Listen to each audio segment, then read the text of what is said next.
கிறிஸ்துவுக்குள் அருமையான சகோதரிகள் சிறு பிள்ளைகள் அனைவருக்கும் உயிர்த்தெழுந்த ஆண்டவராகிய இயேசு கிறிஸ்து நாமத்தினால் உங்கள் யாவருக்கும் இந்த கர்த்தரினாலே வாழ்த்துக்களை சொல்லிக் கொள்வதில் மிக்க மகிழ்ச்சி அடைகிறேன். எனக்கு அன்பார்ந்த இந்த நாளுக்குள் நான் பரலோகத்தின் தேவனை ஆவியோடும் உண்மையோடும் சுவாக்கியத்தை பெற்றமைக்காக உண்மையை தேவனுக்கு நாம் நன்றி செலுத்துவோமாக. இந்த வேளையில் நாம் கர்த்தரின் தொழுகை தூக்குணமாகவும் தேவனுக்கு மகிமையாகவும் நம்முடைய பாடல் புத்தகத்தில் 96வது பாடலை பாடுவோம். என் தேவனே உன் கரங்கள் படைத்து உலகம் யாவையும் நினைக்கின்ற பாடலை பாடி நாம் ஜெபத்தோடு கர்த்தரிடத்திற்கு கடந்து செல்வோம். என் தேவனே உன் கரங்கள் படைத்த உலகம் யாவையும் நினைக்கையில் விண்மீன் கண்டு இடியோசை கேட்டு நான் வியந்து மாற்றல் காண்கையில் எத்துணை பேரியவனீர் என்று பாடுகிறேன்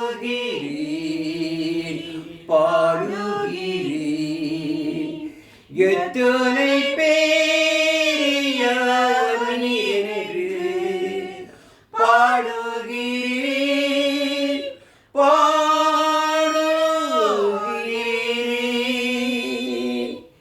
காட்டினுள்ளே நான் அலைந்து திரிந்து பறவைகள் பாடுவதை கேட்கையில் மலையுச்சியில் நான் நின்று கீழே பார்த்து தென்றல் வீச நீரோசை கேட்கையில் எத்துணை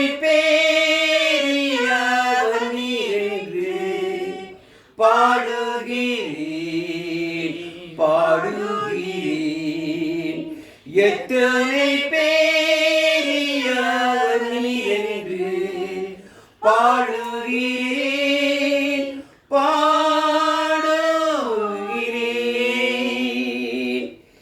தேவன் தம்மை தனென்றும் பார்த்திடாமல் அவரை தந்ததை நினைக்கையில் என் பாவத்தை சுமக்க மறுக்காமல் அவர் மரித்ததை எண்ணுகையில் எத்துணை பேரியவனீர் என்று பாடுகிறேன் எத்துணை பேரியவனீர்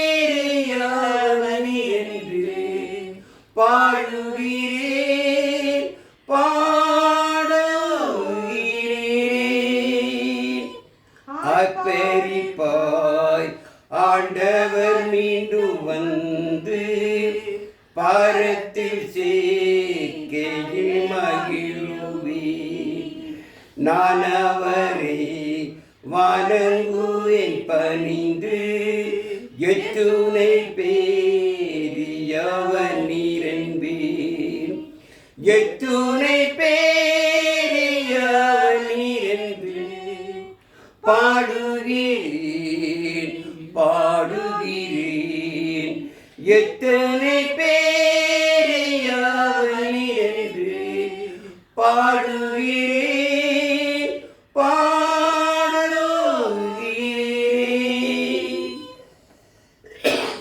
ஜெபம் செய்வோம். இரக்கம் மிகுந்த எங்கள் பரலோகத்தின் தூய பிதாவே, இந்த நாளும் உம்முடைய பிள்ளைகளாக ஒன்று கூடி உம்மை நாங்கள் ஆவியோடும் உணவுத்தொழுதும் சாக்கியத்தை பெற்றமைக்காக ஸ்தோத்திரிக்கிறோம். இப்பொழுது பிதாவே நாங்கள் உம்முடைய வேத வசனங்களை தியானிக்கப் போகிறோம். பிதாவே நாங்கள் தியானிக்கிற வேத வசனங்களை நாங்கள் சுயமாக சொந்தமாக எதையும் பேசாமல் பரிசுத்த ஆவியானவருடைய ஒத்தாசினால் அவர் சொன்ன வார்த்தைகள் நாங்கள் பேசத்தக்க எங்களுக்கு போதுமான ஆற்றல் அறிவித்தாரும் கேட்கிற உள்ளங்களை திறந்தரலும் எல்லாவற்றையும் இயேசுவில் நாம் ஜெபிக்கிறோம் நல்ல பிதாவே, ஆமென்.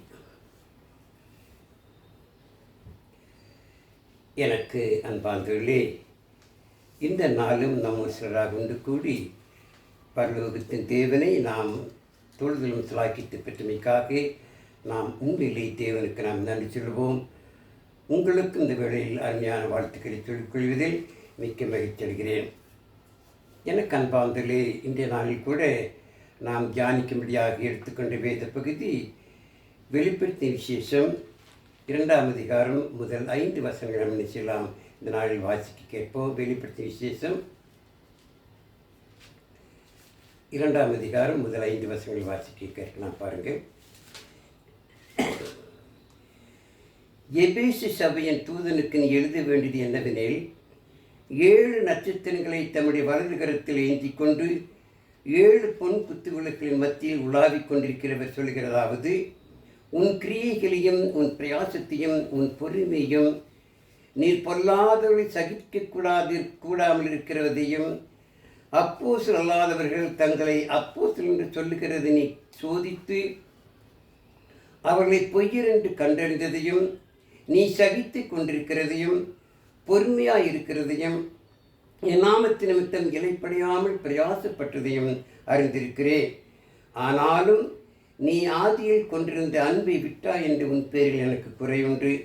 ஆகையால் நீ இன்ன நிலைமையிலிருந்து விழுந்தாய் என்பதை நினைத்து மனம் திரும்பி ஆதியில் செய்த கிரியைகளை செய்வாயாக.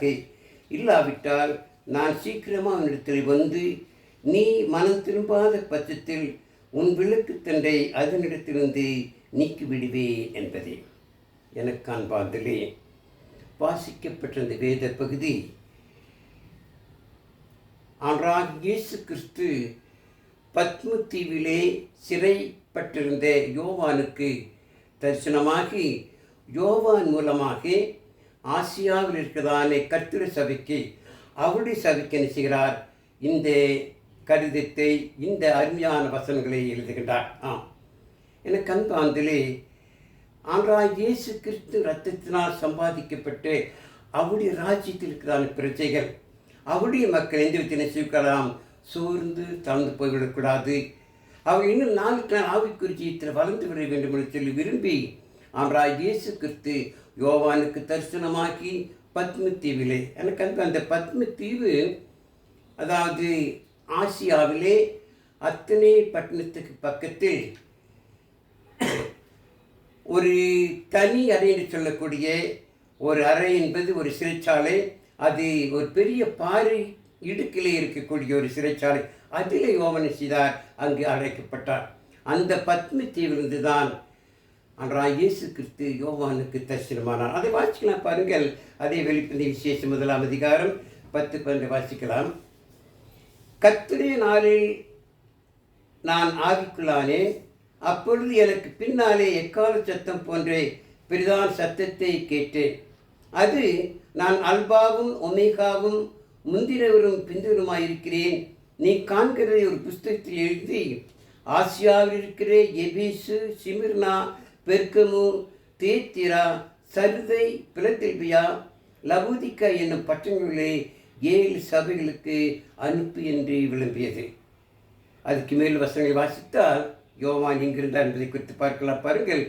உங்கள் சகோதரனும் இயேசு கிறிஸ்து நிமித்தம் வருகிற உபத்திரவத்திற்கு அவருடைய ராஜ்யத்திற்கும் அவருடைய பொறுமைக்கும் உங்கள் உடன் பங்காளியுமாயிருக்கிற யோவானாகிய நான் தேவ வசனத்து நிமித்தம் இயேசு கிறிஸ்துவை பற்றிய சாட்சி நிமித்தம் பத்மு என்னும் தீவிலே இருந்தேன். பத்மு என்னும் தீவு இந்த காலகட்டம், அதாவது டொமிசியன் என்ற சக்கரவர்த்தி ரோம சாம்ராஜ்யத்தை ஆண்டு கொண்ட காலகட்டத்தில் ஆசியாவில் இருக்கிறதானே எபேசு பட்டணத்தில் இருக்கிறதான கர்த்தர் சபைகள் மக்களுக்கு அநேக தொந்தரவுகளை, அநேக கஷ்டங்களை, அநேக இடர்களை என்ன செய்தார், ஏற்படுத்தி வந்தார்.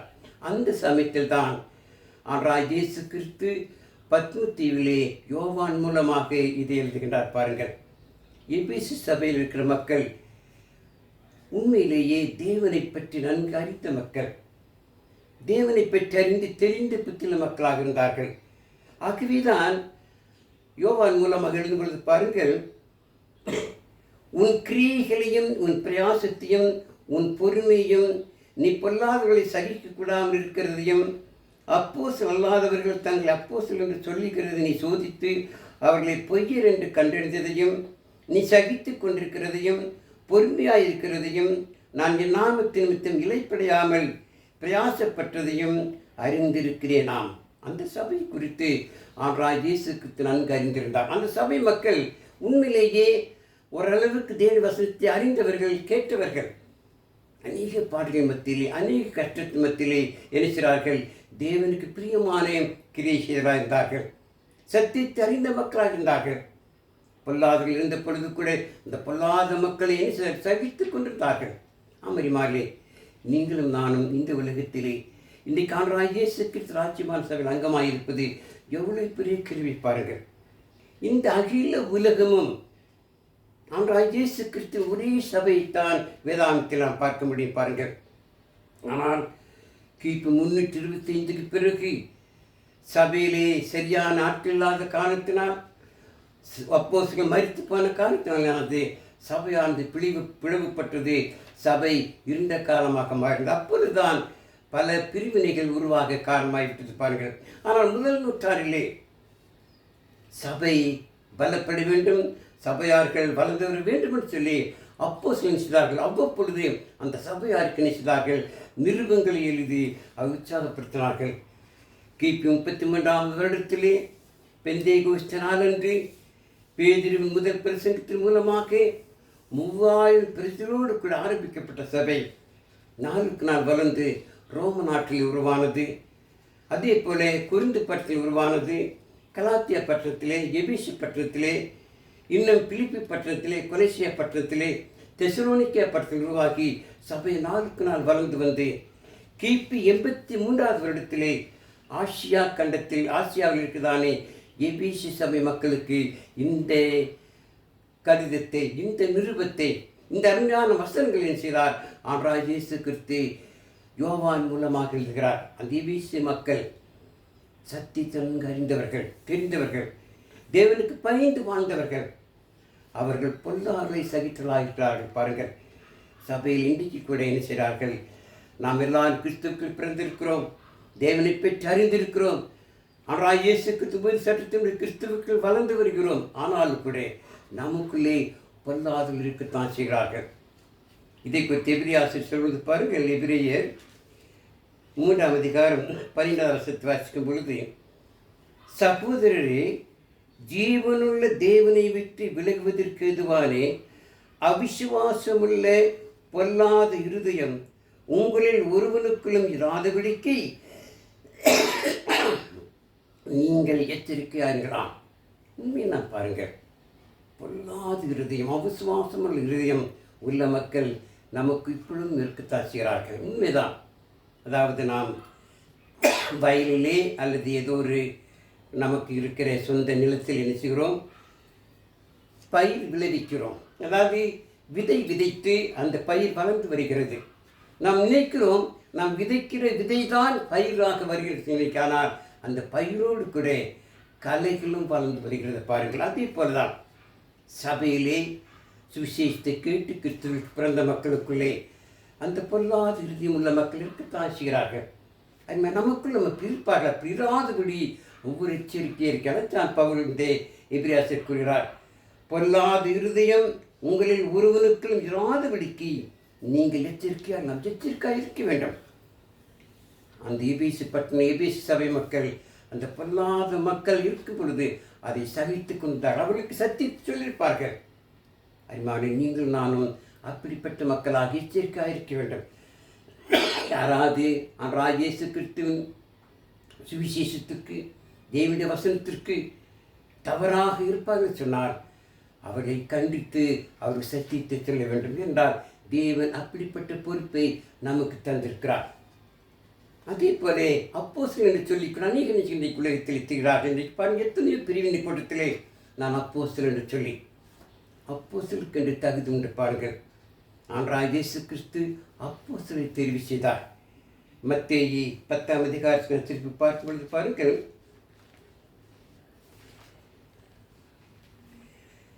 மத்தேயு 10ஆம் அதிகாரத்திலே முதல் 5 வசனங்களை வாசிக்கலாம் பாருங்கள். அப்பொழுது அவர் தம்முடைய 12 சீசர்களையும் தம்மிடத்தில் வரவழைத்து அசுத்த ஆவிகளை துரத்தவும் சகல வியாதிகளையும் சகல நோய்களையும் நீக்கவும் அவர்களுக்கு அதிகாரம் கொடுத்தார். அந்த 12 அப்போஸ்தலருடைய நாமங்களாவனே: முந்தினவன் பேதுரு எனப்பட்ட சீமோன், அவன் சகோதரன் அந்திரேயா, செபதேயின் குமாரன் யாக்கோப்பு, அவன் சகோதரன் யோவான், பிலிப்பு, பர்த்தலோமேயு, தோமா, ஆயக்காரனாகிய மத்தேயு, அல்பேயின் குமாரன் யாக்கோப்பு, ததேயு என்னும் மறுநாமுள்ள லேவேயு, கானானியாகிய சீமோன், அவரை காட்டுக் கொடுத்தே யூதாஸ் காரியோத்து என்பவர்கள். இவர்கள் தான் அப்போஸ்தலர்கள். இவர்கள் ஆண்டவராகிய இயேசு கிறிஸ்துவினால் தெரிந்து கொள்ளப்பட்டவர்கள்.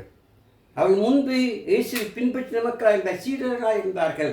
அவர்களை அழைத்து ஆண்டவராகிய இயேசு கிறிஸ்து அவர்களுக்கு அசுத்தாவிகளை துரத்தவும் அடையாளம் செய்யவும் அவர்களுக்கு அதிகாரம் கொடுத்து அவர் அப்போஸ்தலராக தெரிந்து கொண்டார். இந்த அப்போஸ்தலரை பற்றித்தான் வேதாகம் தெளிவாக இவர்கள் தான் அப்போஸ்தலர்கள். எனக்கு அன்பான இந்த 12 அப்போஸ்தலர்களில் ஒரு அப்போஸ்தலன் ஆண்டவராகிய இயேசு கிறிஸ்துவை காட்டி கொடுத்து அவன் என்ன செய்தான்? அவன் நான்கு கொண்டு மரித்ததாக வேதாந்தத்திலே பார்க்கிறோம். ஆக ஆண்டவராகிய இயேசு கிறிஸ்து நமக்காக மரித்து அடக்கம் பண்ணப்பட்டு 40 நாட்கள் அவர் உயிரோடு நிரூபித்து காண்பித்து பரலோகத்துக்கு செல்லும் பொழுது அப்போஸ்தலர் அழைத்து, இந்த எருசலேமில் நீங்கள் காத்திருங்கள், 10 நாட்கள் கழித்து என்ன செய்யுங்கள், நீங்கள் போய் உலகமெங்கும் என்னை குறித்து சாட்சியில் அப்போஸ்தலர் அனுப்புகிறார். நீங்கள் பரிசுத்த பலனடைந்து எருசலேம் தொடங்கி எல்லாருக்கும் போய் சத்தியத்தை சொல்லுங்கள். எனக்கு சாட்சியில் அனுப்பும் பொழுது அந்த 11 பேர் இருந்தார்கள். ஆனால் 12 பேருக்கு வந்த வாக்குத்தத்தம். ஆகவே அந்த யூதாஸ் காரியோத்துக்கு பதிலாக ஒரு அப்போஸ்தலனை தேர்வு செய்ய வேண்டும். அப்பொழுது 121 கூடி யூதாஸ் காரியத்துக்கு பதிலாக ஒரு அப்போஸ்தலர் வாசிக்கலாம். பாருங்கள், அப்போஸ்தலர் 1ஆம் அதிகாரம்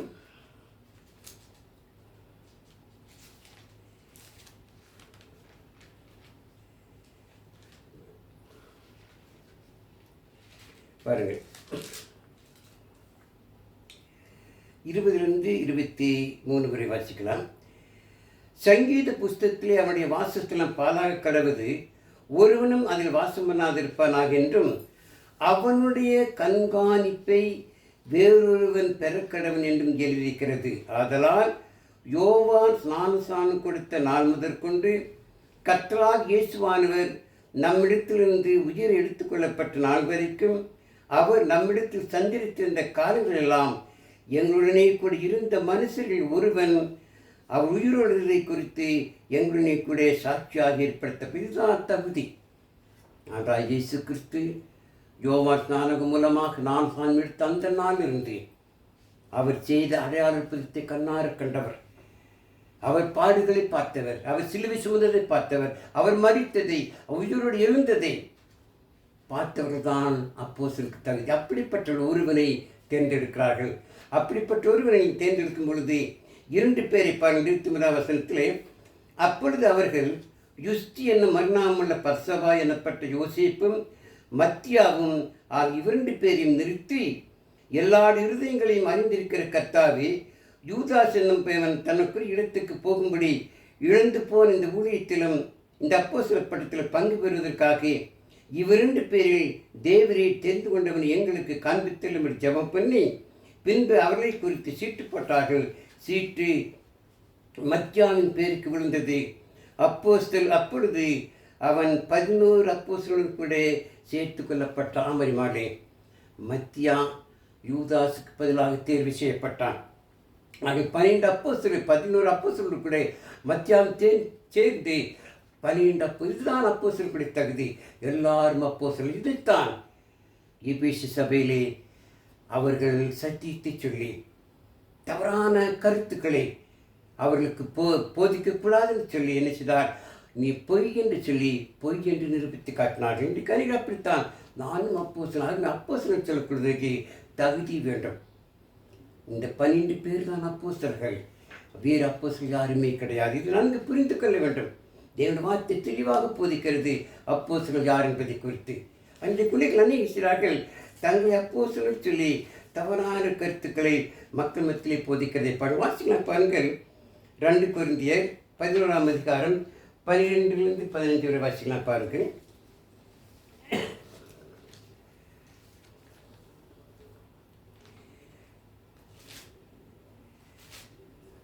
2 கொரிந்தியர் 11ஆம் அதிகாரம்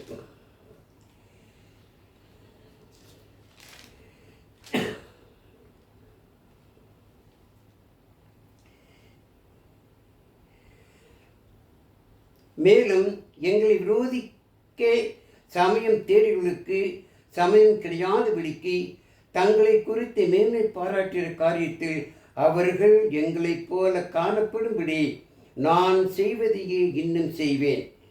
அப்படிப்பட்டவர்கள் கள்ள அப்போஸ்தலர்கள், கபடமுள்ள வேலையாட்கள், கிறிஸ்துவனுடைய அப்போஸ்தலர்களின் வேஷத்தை தரித்து கொண்டவர்களாயிருக்கிறார்கள். அது ஆச்சரியமில்லை, சாத்தானும் ஒளியின் தூதனுடைய வேஷத்தை தரித்துக் கொள்வானே. ஆகையால் அவனுடைய ஊழியக்காரரும் நீதியின் ஊழியக்காரருடைய வேஷத்தை தரித்து கொண்டால் அது ஆச்சரியமல்லவே.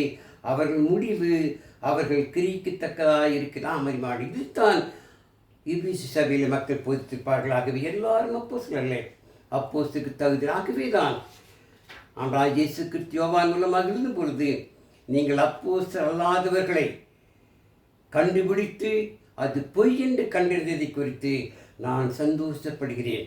உங்கள் கிரியையில் அறிந்திருக்கிறேன், பொல்லாத சகித்து கொண்டிருப்பதை அறிந்திருக்கிறேன். ஆனாலும் எல்லாரும் கிறிஸ்துவுக்குள் வாழ்ந்து வருகிறீர்கள், தேவனுக்கு பிரியமாக இருக்கிறீர்கள், உங்களை பெற்று அறிந்து. ஆனாலும் கூட என்ன உண்டு, உங்கள் மீது எனக்கு குறை உண்டு. என்ன குறை வாசிக்கலாம் பாருங்கள். அதே வெளிப்படுத்தின விசேஷம் 2ஆம் அதிகாரத்தில் என்ன குறை என்று சொன்னால்,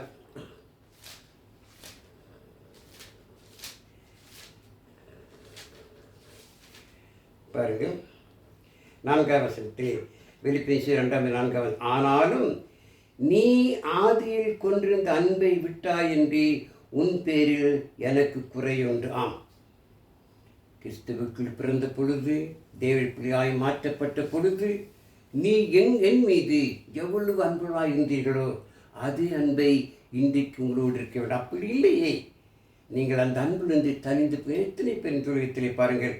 இன்றைக்கி நீங்களாலும் கூட கிறிஸ்துவுக்கு ஜீவிக்கும் பொழுது, கிறிஸ்துவுக்கு நாம் சாமி பெற்ற பொழுது நாம் தேவன் மீது எவ்வளவு பற்றலாக இருந்தோம், தேவன் எவ்வளவு நேசித்தோம். ஆனால் அதே போல மரண பந்துமையாக இருக்க வேண்டும். நான் சான் என்பது ஏதோ ஒரு விளையாட்டு வேடிக்கைக்கு அல்ல. நான் சான் என்பதை குறித்து பேதிரு கூறும்பொழுது பாருங்கள்.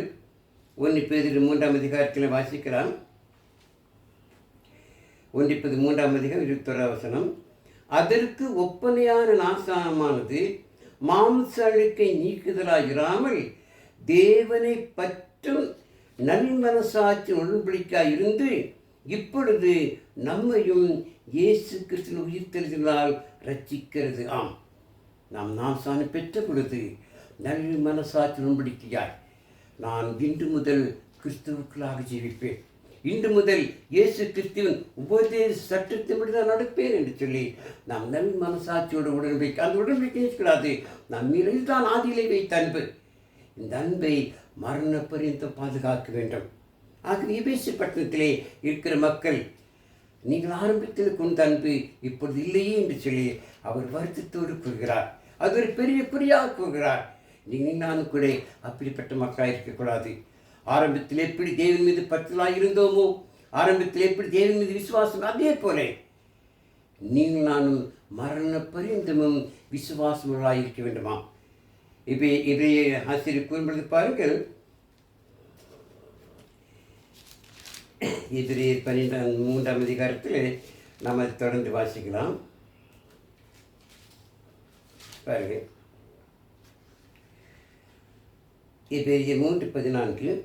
நாம் ஆரம்பத்திலே கொண்ட நம்பிக்கையை முடிவு பரியந்தம் உறுதியாய் பற்றி கொண்டிருப்போமானால் கிறிஸ்துவத்தில் பங்குள்ளாயிருப்போமா? ஆனால் இயேசு கிறிஸ்துவோடு கூட நமக்கும் பங்கு வேண்டும் என்று சொன்னார்.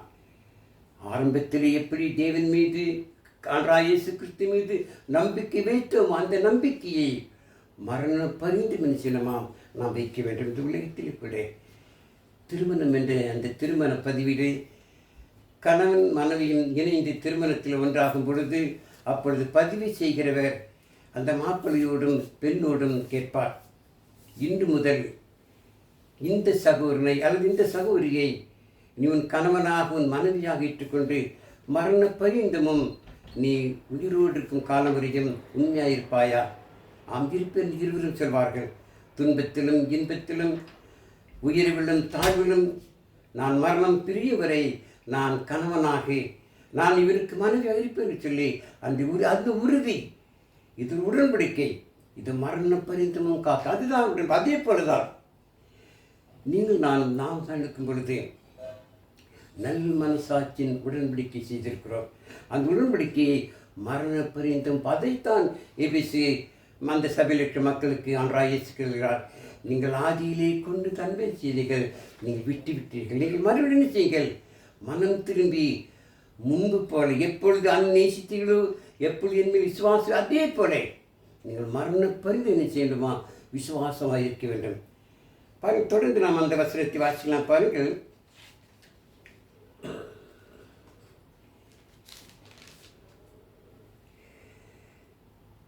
5ஆம் வசனம் பாருங்கள். வெளிப்படுத்தி 2:5. ஆகையால் நீ என்ன நிலைமையிலிருந்து விழுந்தாய் என்பதை நினைத்து மனம் திரும்பி ஆதியில் செய்த கிரியைகளை செய்வாயாக.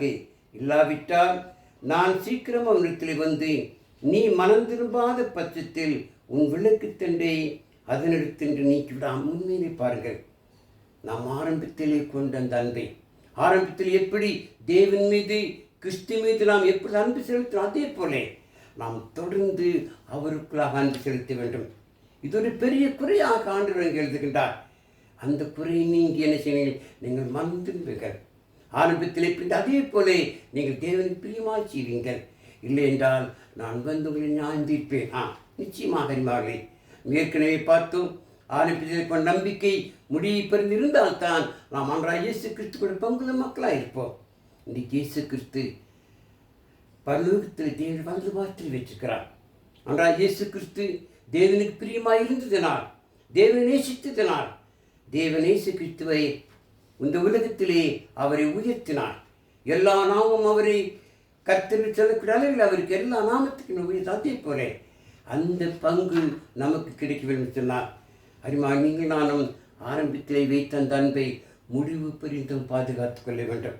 இந்த எபேசு சபையில் அந்த மக்கள் உண்மையிலேயே அவருடைய கிரியை குறித்து, அவருடைய விசுவாசத்தை குறித்து,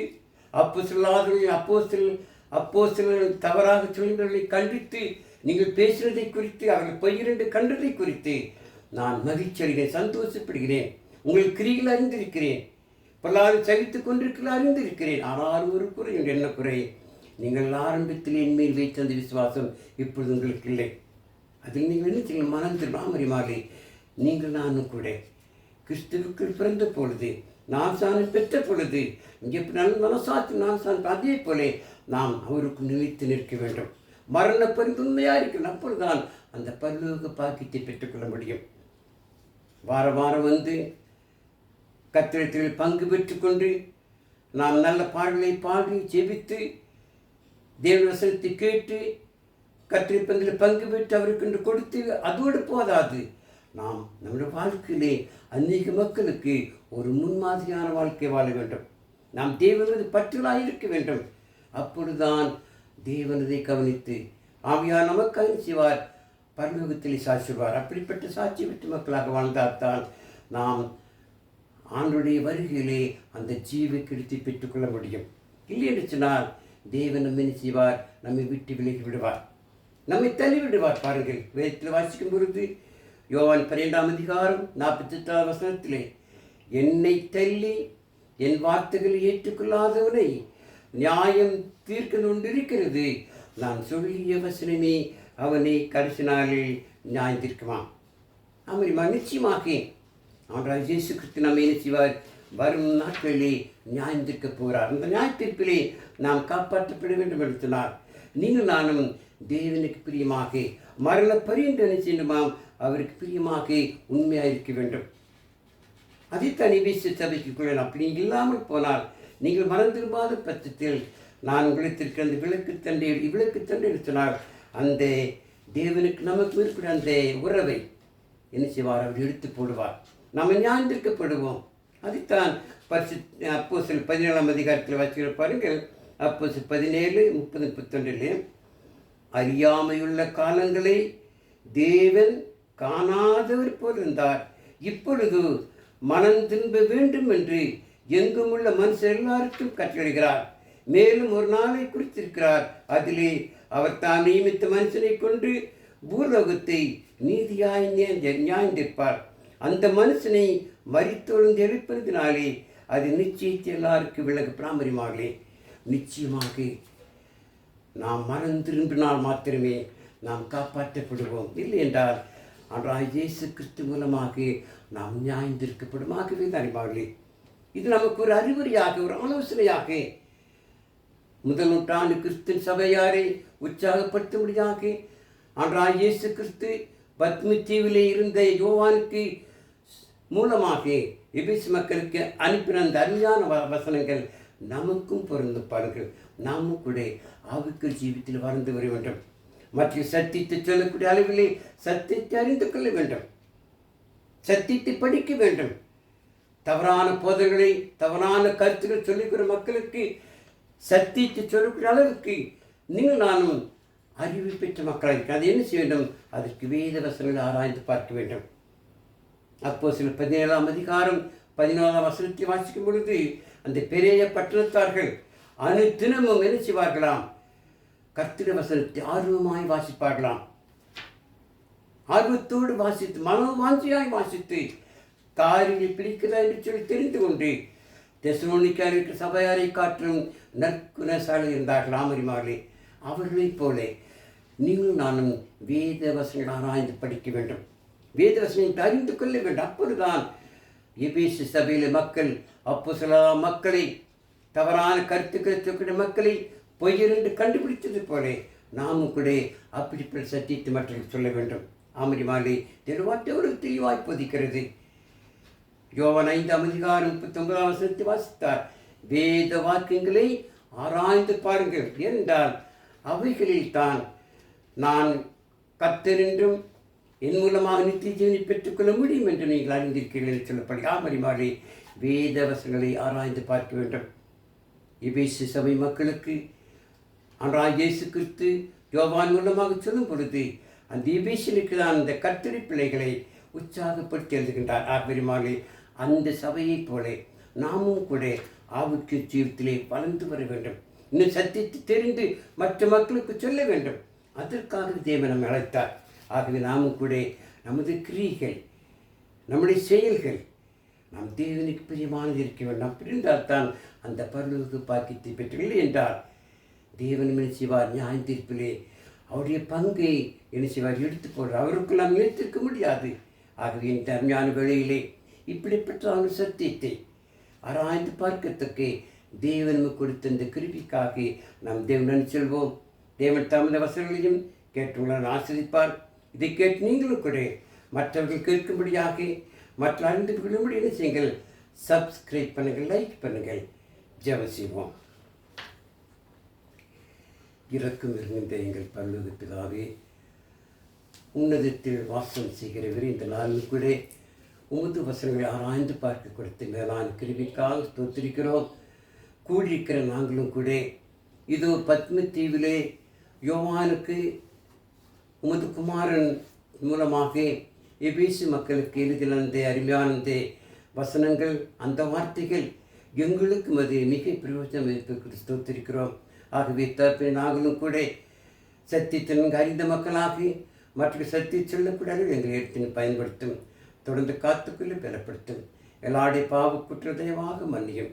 இவை அனைத்தையும் எங்கள் அருமையான ஆண்டவர் இயேசு கிறிஸ்துவின் விலையேறி பெற்றின்ப நாமத்தில் கெஞ்சி மன்றாடுகிறோம் எங்கள் ஜீவன் நல்ல பிதாவே.